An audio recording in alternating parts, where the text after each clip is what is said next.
Hi guys, नमस्कार। स्वागत है आपका जियो स्माइल ट्रस्ट में। मैं शिव। जीएस में एक हिस्ट्री टॉपिक है, मॉडर्न हिस्ट्री, उस पर हम चर्चा करेंगे। और टॉपिक का नाम रहेगा भारत में यूरोपीय कंपनियों का आगमन। दोस्तों, काफ़ी इम्पोर्टेंट टॉपिक है और कई सारे क्वेश्चंस यहाँ से हमारे एग्जामिनेशन में आते हैं। फॉर ऑल एग्जामिनेशन, चाहे आईएएस, पीसीएस हो, एसएससी हो, चाहे अदर एग्जामिनेशन, रेलवे हो, तो सारे एग्जाम के पॉइंट ऑफ व्यू से भारत में यूरोपियन कंपनियों का आगमन एक टॉपिक है जिसमें हम लोग बाई मैपिंग डिस्कस करेंगे। तो arrival of European companies in India, by mapping के तौर से हम समझेंगे तो आसानी से हम लोगों की समझ में आ जाएगा। जहां आपको लगता है कमेंट करना है तो आप कमेंट करके आप मुझसे कोई क्वेश्चन डिस्कस कर सकते हैं।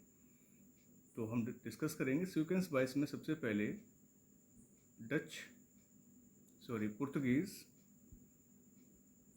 Portuguese, second Dutch,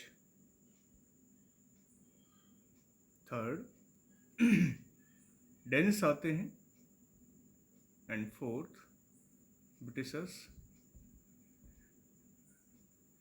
fifth French, six Swedish. कई सारी यूरोपियन कंपनी भारत में आती हैं। इनका पर्पस होता है ट्रेडिंग के लिए, बिजनेस के पर्पस से इंडिया की तरफ मूवमेंट करती हैं ये। जैसे हमारा इंडिया, मैं बाई मैप बना देता हूँ समझने के लिए। हिंदुस्तान में ये काबिज होते हैं केरल की तरफ। केरल में कालीकट, जो आज के दौर में कोझिकोड कहते हैं, कोझिकोड। कालीकट बंदरगाह पर इनका आगमन होता है 1498 में। लेकिन इससे पहले हम देखते हैं कि जो बिजनेस है जो भारत के साथ करना चाहते हैं, ये भारत पर अपना कब्जा कर वो भारत के साथ और भारत पर कब्जा करके व्यापार करने की एक रणनीति बनाना एक इनका एक सफल अभियान रहता है, जिसमें ये सफल हो भी जाते हैं। व्यापार का अगर इतिहास देखा जाए तो एंशिएंट हिस्ट्री में देखने को मिलता है हमको। एंशिएंट हिस्ट्री में लोथल से देखने को मिलता है। लोथल साइट हमारी आईबीसी की है, इंडस वैली सिविलाइजेशन से। इसके हमें एविडेंस देखने को मिलते हैं। देन लोथल से लेकर medieval history, then modern history तक हमारे इंडिया में व्यापार होता आ रहा है। बात करते हैं कि पुर्तगीज़ किस तरह से भारत में आए, तो हम लोग डिस्कस करेंगे बाई मैपिंग। ये यूरोप है। यूरोप में पुर्तगाल यहाँ पड़ेगा, पुर्तगीज़। बगल में इसके स्पेन है, स्पेन, पुर्तगीज़। अगर हम ट्रेडिंग की बात करें तो इंडिया मैंने ऊपर बना दिया, तो थोड़ा मैं यहाँ साइड में डिस्कस कर देता हूँ ताकि आप समझ में आ जाएगा कि किस तरह से ये लोग भारत की तरफ आते हैं। छोटा सा मैप। ये पाकिस्तान, अफ़गानिस्तान, ईरान, इराक और टर्की, ये टर्की है। ये माध्यम था यूरोपियन कंपनीज का भारत में आने का। टर्की और यूरोप, वैसे देखा जाए टर्की आधा एशिया में और आधा यूरोप साइड में है। तो एक छोटा सा मैप मैं यहाँ ड्रॉ कर देता हूँ। इस तरह से ये टर्की है और ये यूरोप है। तो आधा टर्की इस साइड पड़ेगा, आधा टर्की एशिया में है। तो ये बीच में एक संधि होती है, बासपोरस की संधि। बासपोरस की जल संधि होती है, बासपोरस की, और ट्रीटी कह सकते हैं आप, बासपोरस की ट्रीटी है, जल संधि।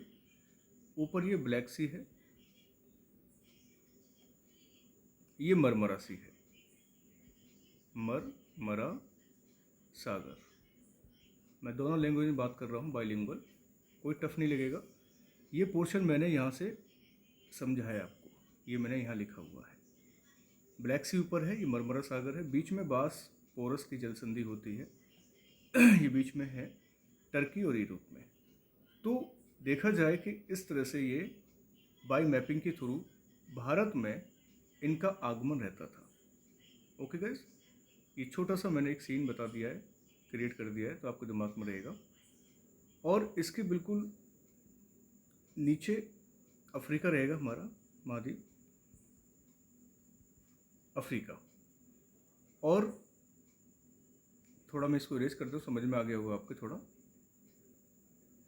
बीच में आप वीडियो को देख सकते हैं अगेन अगेन, तो समझ में आ जाएगा आपके। ये गाइस अफ्रीका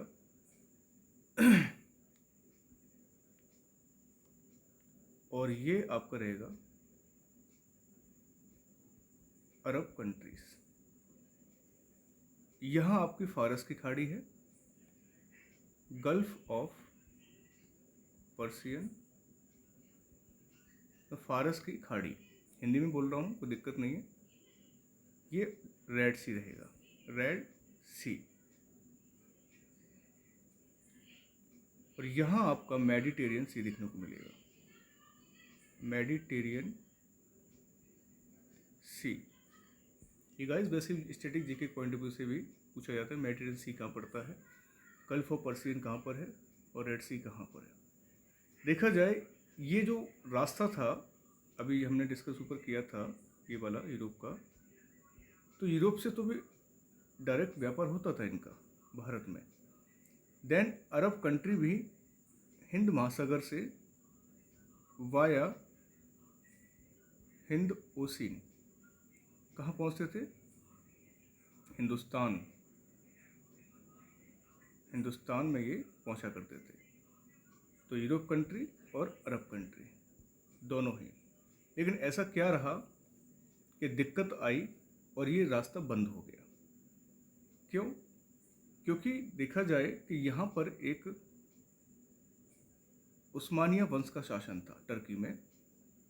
यहाँ मैं मेंशन कर देता हूँ छोटा सा, उस्मानिया वंश का शासन था, और उसने यहाँ एक छोटा सा देश है कुस्तुतुनिया, यहाँ मेंशन कर दें, छोटा सा पूछा जाता है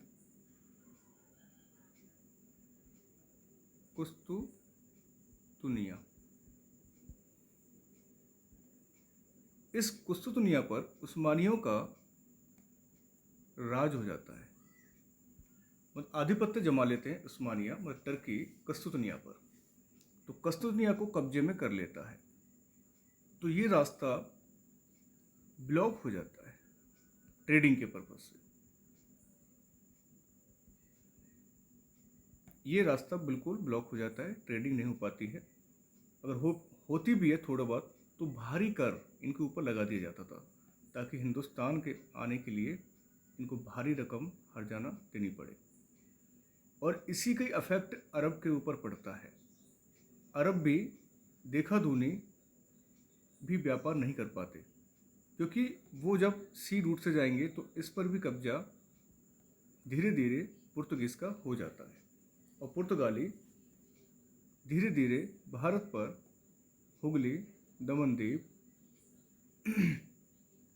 गोवा, केरल, जगह जगह आधिपत्य जमा लेते हैं। तो अरब और यूरोपियन के लिए इधर व्यापार करना नामुमकिन साबित हुआ इस रास्ते से, रूट से। और अरब के लिए यहाँ से रूट से व्यापार करना दिक्कत आ गया, क्योंकि हिंद ओशियन पर कब्जा हो गया पुर्तगीज़ का। तो उनको भारी टैक्स लाद दिया गया था कि अरब अगर व्यापार करेंगे तो आपको टैक्स इतना भरना पड़े, लेकिन वो सक्षम नहीं रह पाए। तो उनका भी यहाँ से रूट जो है व्यापार करने का बंद हो गया, क्योंकि ऊपर यूरोप के जो आपका कस्तूनिया जो पार्ट है, टर्की ने उस पर अधिकार किया है, तो वो रूट जो है बंद हो गया।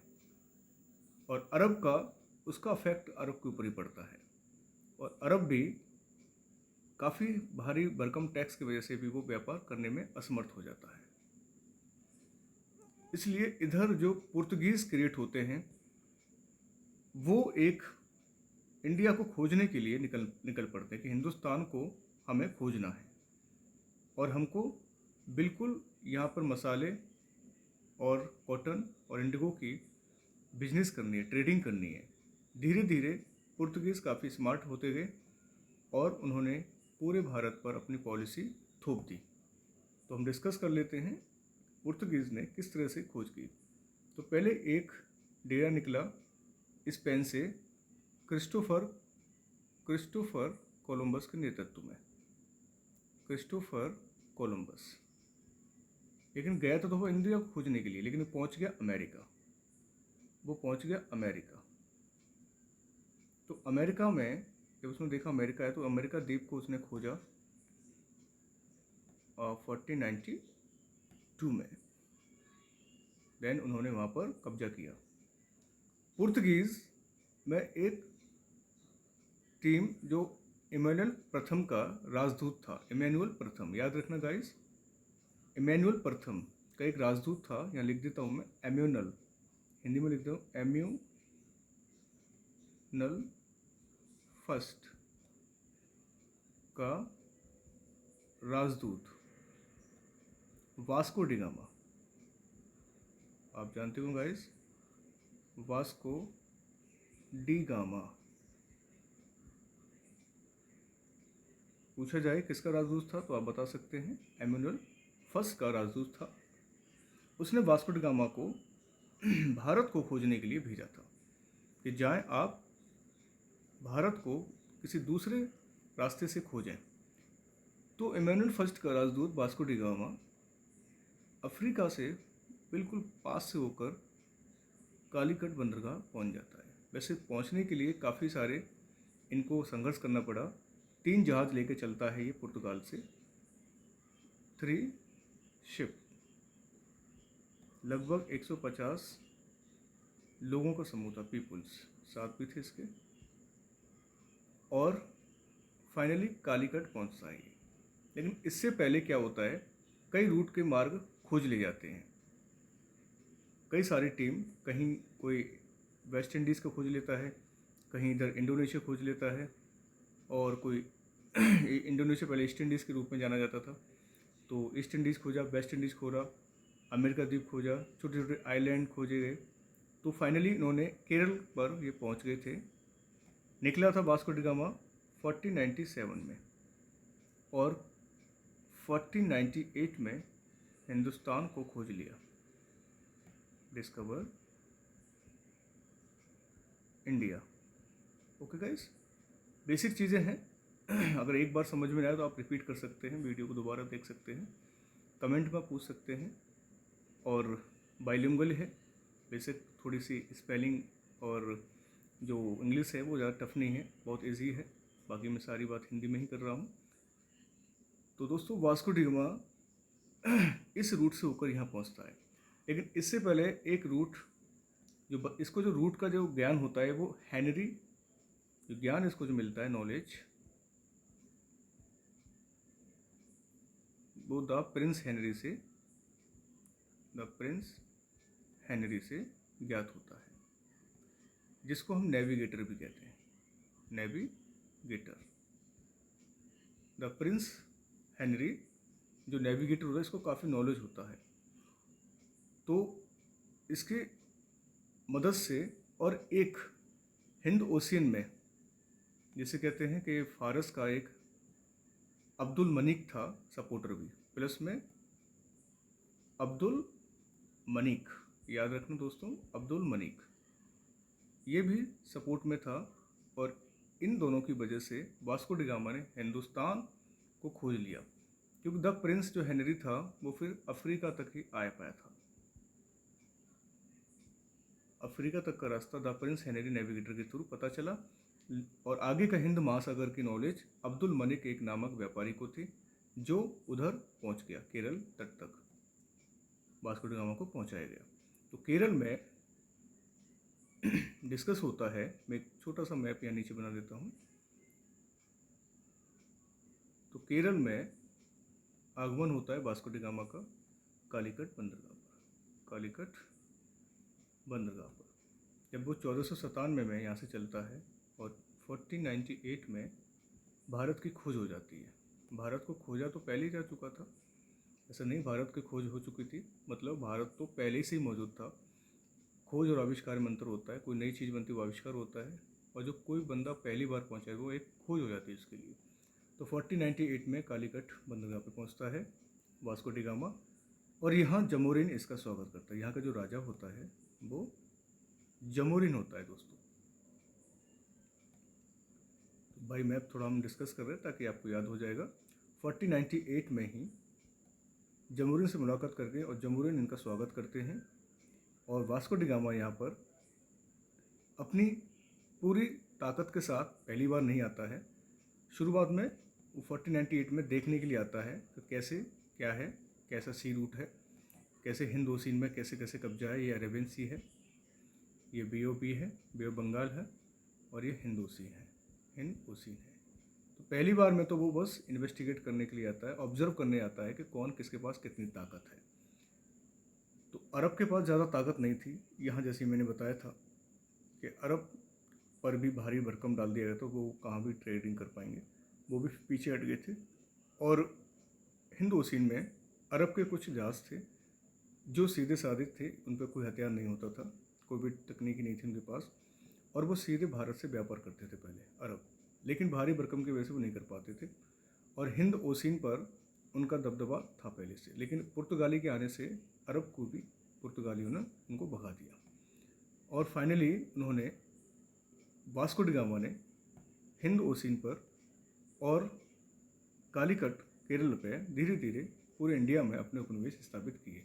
लेकिन ये पहली बार नहीं हुआ है। जब वो दूसरी बार उनका आगमन होता है 1502 में, अगेन इंडिया में आते हैं ये, अगेन इन इंडिया, भारत में दोबारा जब आता है वास्को डी गामा, तब ये पूरी ताकत के साथ, शक्ति के साथ आता है, और यहाँ पर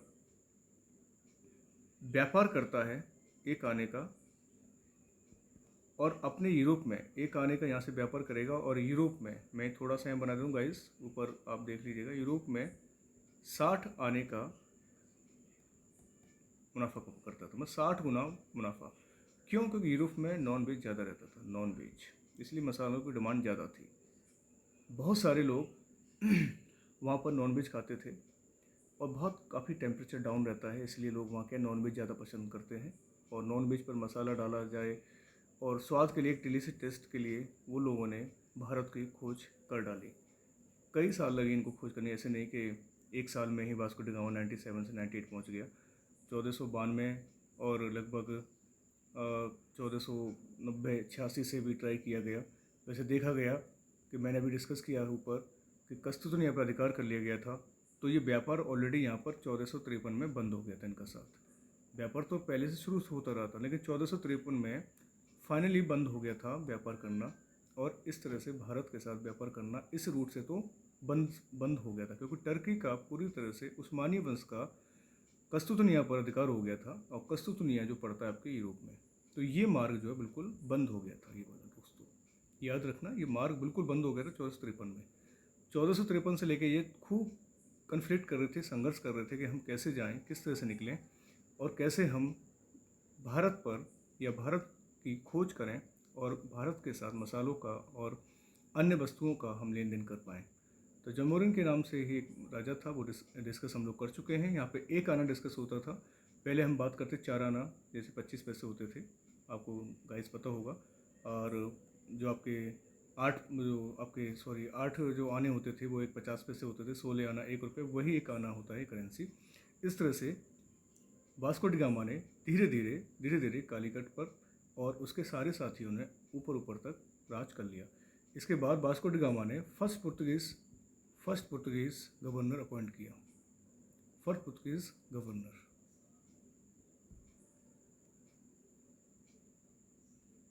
और फर्स्ट पुर्तगीज़ गवर्नर अपॉइंट करने के बाद वास्को डी गामा ने, उसका नाम मैं यहाँ मेंशन कर देता हूँ, फ्रांसिस्को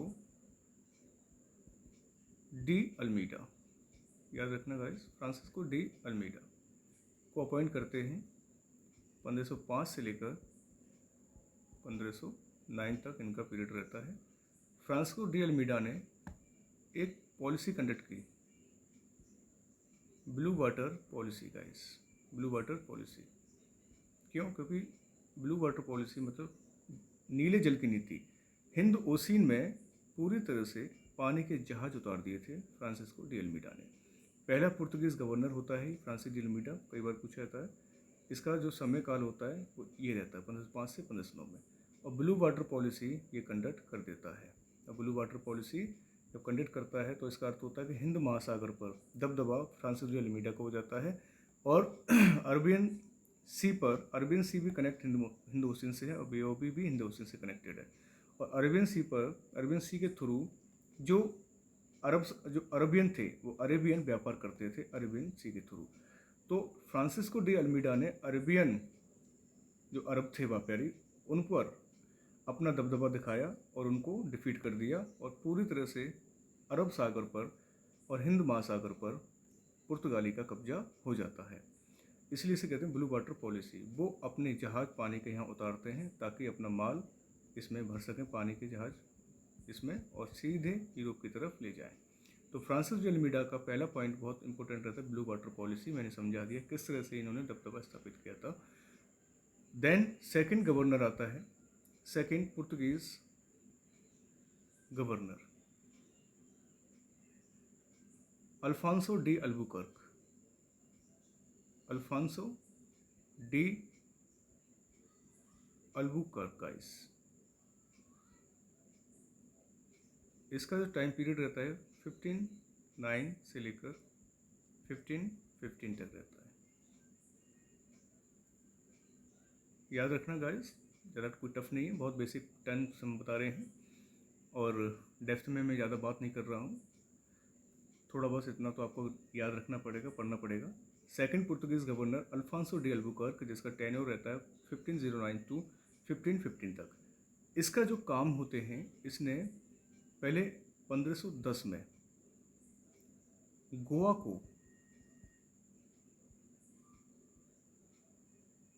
यूसुफ आदिल शाह से छीन लिया। यूसुफ आदिल शाह जो बीजापुर का शासक था, बीजापुर का रूलर था, ये बीजापुर रूलर था, से छीन लिया। और गोवा को पुर्तगीज का या पुर्तगाल का हेडक्वार्टर बनाया। याद रखना गाइस, पूछा जाता है, गोवा को ही पुर्तगाल का हेडक्वार्टर बनाया। और तीसरा पॉइंट रहेगा, इनको हम real actual founder of Portuguese power मतलब पुर्तगाल का वास्तविक संस्थापक, पुर्तगाली शक्ति का वास्तविक संस्थापक होता है कौन?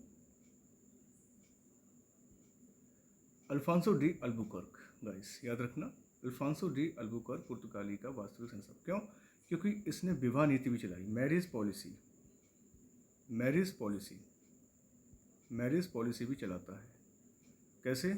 क्योंकि मैरिज पॉलिसी से क्या होता है कि वो भारत में बोलता है कि भारत में भारतीय महिलाओं के साथ क्या करो, भारतीय महिलाओं के साथ संबंध बनाएं, क्योंकि हम भारतीय लोग जो विधवा लेडी होती थी उनको हम समाज से या समाज उनको नकार देता था। तो उसने देखा कि भारतीय लोगों के अंदर एकता तो है नहीं है, इन पर हम राज भी कर सकते हैं, और हम यूरोप से अपने बीवी बच्चों को नहीं लेके आ सकते, इसलिए भारतीय महिलाओं के साथ ही संबंध बनाएं और अपनी जनसंख्या बढ़ाएं, ताकि पूरे भारत में पुर्तगीज़ का आधिपत्य स्थापित हो जाए। इसलिए भारतीय महिलाओं के साथ संबंध स्थापित बनाने में अहम भूमिका रहती है अल्फांसो डी अल्बुकर्क की गाइस। याद रखना, अल्फांसो डी अल्बुकर्क ने अच्छी तरीके से महिलाओं से संबंध बनाए, विधवाओं के साथ संबंध बनाए, और जो नई नवेली जो दुल्हन होती थी, जिनको छोड़ दिया जाता था या जिनका पति मर जाते थे, सती हो जाते थे, उनको के साथ भी संबंध बनाए थे। क्योंकि हमारे भारतीय एक लोअर, आज भी देखा जाए माइनर सोच बहुत है समाज के अंदर, जो अभी डेवलप नहीं हो पाई है। आज भी हम लोग विधवा को, और जिसके पति मर जाते हैं वही विधवा, और कहीं और कोई सिस्टम और कोई परंपराएं हैं, कोई ये रूढ़िवादी विचारधारा के हैं, ये वो उसके, मतलब बहुत सारी एक देख सकते हैं कुप्रथाएं ज़्यादा चल रही हैं समाज में। तो आज भी हम लोग एक नहीं है, हम लोग वास्तविकता में इतिहास तो बना दिया है, लेकिन रियल में हम जो पढ़ाई कर रहे हैं वो हम लोग मैक्सिमम अपनी एग्ज़ाम को बीट करने के लिए पढ़ाई करते हैं, ना कि इस चीज़ को समझने के लिए कि हम बस एग्ज़ाम बीट कर लें, हमारे पास एक कुर्सी आ जाएगी, हमें एक अच्छी जॉब मिल जाएगी और हम लोग अच्छा एक अपना इस्टेब्लिश कर लेंगे, अपनी एक लाइफ बन जाएगी, घर बन जाएगा, दुकान बन जाएगी, एक अच्छी बीवी मिल जाएगी, अच्छी गाड़ी मिल जाएगी। सिर्फ ये उद्देश्य रहता है। नहीं, ये उद्देश्य आपका है, अच्छी बात है, लेकिन हमें समाज के लिए भी तो कुछ करना है ना। समाज में अच्छे लोग बनाने हैं, अच्छे मैसेज पहुंचाना है, ताकि एक अच्छी विचारधारा क्रिएट हो, हमारे देश का नाम एक मतलब एक टॉप लेवल पर रहे, अन्य जो विदेशी ताकतें हैं वो भी देखें कि हाँ, भारतीयों के अंदर अब कोई भेदभाव नहीं है, ना कोई कलर डिस्क्रिमिनेशन नहीं है। मतलब एक अच्छी पोजीशन में हम लोग अभी हेल्ड कर रहे हैं देखा जाए इस संबंध में। लेकिन पहले देखा जाए तो अल्बुकर्क ने ये हालत बहुत ज़्यादा बदतर कर दिए थे कि विधवाओं के साथ संबंध बनाना, और जो सती हो जाती थी, और पर्दा प्रथा वगैरह, ये सब कुछ जो कुप्रथाएं चल रही थी उस ज़माने में, उस दौर में, तो तब जाकर ये फिर उन लोगों ने हमारे भारतीय महिलाओं के साथ संबंध बनाए, बच्चे पैदा किए, और काफ़ी पॉपुलेशन इनकी क्रिएट हो जाती है पुर्तगीज़ की इंडिया के अंदर। तो इस तरह से विवाह संबंध इनके कामयाब होते हैं पुर्तगीज़ के।